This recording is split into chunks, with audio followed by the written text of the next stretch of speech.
I've spent most of my life hiking, not because I'm some survival expert. I just like being alone. No phone calls, no traffic, just trees, wind, and miles of quiet. About 3 years ago, I decided to hike a trail in a state forest that I'd never been to before. It wasn't a famous trail. It was one of those places where the parking lot only held 3 or 4 cars and half the signs were faded from years in the weather. When I arrived, only one truck was there. It looked old. Rust covered the wheel wells and every window was tinted so dark I couldn't see inside. I remember thinking it was strange, but people hunt and hike out there all the time. I grabbed my backpack, locked my car, and headed down the trail. The first hour was peaceful. Birds were everywhere. Squirrels ran across the path. The breeze made the trees sound like waves crashing on a beach. Then, everything stopped. No birds, no insects, no wind. The silence hit so suddenly that I actually stopped walking. Have you ever been somewhere so quiet that your ears start ringing? That's what it felt like. I told myself I was overthinking it and kept moving. About 10 minutes later, I noticed footprints in the mud. Bare footprints, adult-sized. They weren't coming from the trail. They came out of the woods, crossed the trail, then disappeared back into the trees. Who walks barefoot in a forest full of rocks and sticks? I took a picture just because it seemed weird. That was my first mistake.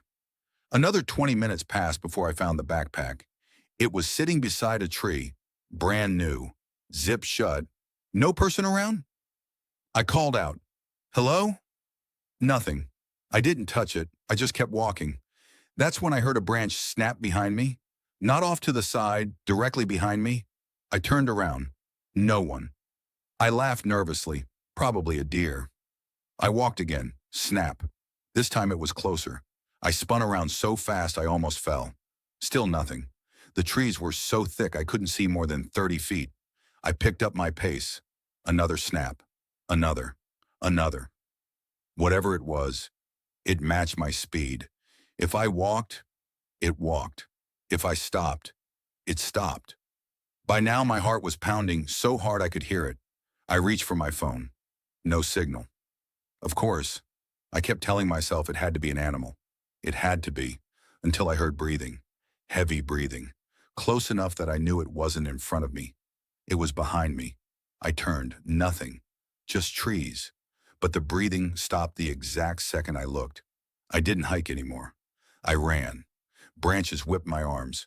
Roots caught my boots. I nearly face-planted twice. After about 5 minutes of running, I reached a clearing. Relieved, I looked back toward the trail. That's when I saw him. A man, standing perfectly still between two trees.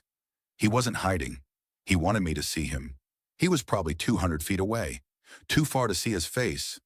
But I knew. He was staring at me. I shouted, "Do you need help?" No response. Not even a twitch. I backed away. The moment I took my first step, he started walking toward me, slowly. Not running, not waving, just walking. I turned and ran again. After another 15 minutes, I realized something that made my blood run cold. The trail markers were gone. I was lost. The sun had already started dropping behind the trees. My flashlight was in my backpack, but panic made it hard to think straight. Then, I smelled smoke. Campfire. Someone had to be nearby. I followed it, through thick brush, over fallen trees. Finally, I saw light, a campsite. Relief washed over me, until I noticed there were no tents, no chairs, no people, just a fire, still burning. Next to it, 3 backpacks, 1 boot, and a cell phone lying in the dirt. No voices, no movement, nothing. I didn't stay. I turned to leave. Crunch. Behind me. I slowly looked over my shoulder. The man was standing at the edge of the clearing. Closer now, much closer, maybe 40 feet away. He still hadn't said a word. I yelled, "Stay away from me!" Nothing. He took one more step, then another. I bolted into the woods. I don't know how long I ran. 10 minutes, maybe 30. Everything looked the same. Every direction was trees. Then I heard something I'll never forget. Whistling. One short whistle, then another, then another. They weren't random. Different whistles answered from different directions, like people were talking to each other. Except I only ever saw one man. The whistles kept getting closer. Left, right, behind. I realized with absolute certainty I wasn't being followed by one person anymore. I threw my backpack off because it was slowing me down. I climbed over a fallen tree and dove into a ditch covered in brush. I stayed completely still. The whistles stopped. For almost 5 minutes there was only silence. Then footsteps. Slow. Crunch. Crunch. Crunch. Someone walked within a few feet of where I was hiding. I could see boots through the leaves. They stopped. Whoever it was stood there for what felt like forever. I stopped breathing. Eventually, the footsteps continued. I waited another 20 minutes before crawling out. By then it was almost dark. I wandered until I finally saw headlights through the trees. A road.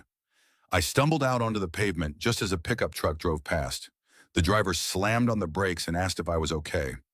I looked back toward the forest.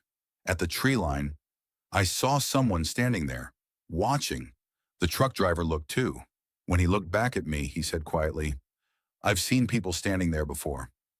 He locked the doors before I even got inside. Neither of us spoke during the drive to my car. When we reached the parking lot, the old truck I'd noticed that morning was gone. So was every other vehicle, except mine. I reported everything to the park ranger. The abandoned campsite, the backpacks, the man, the whistles. They searched the area the next morning. They never found the campsite.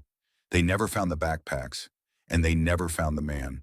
I still hike, just not alone. And if a forest ever goes completely silent again, I'm turning around immediately.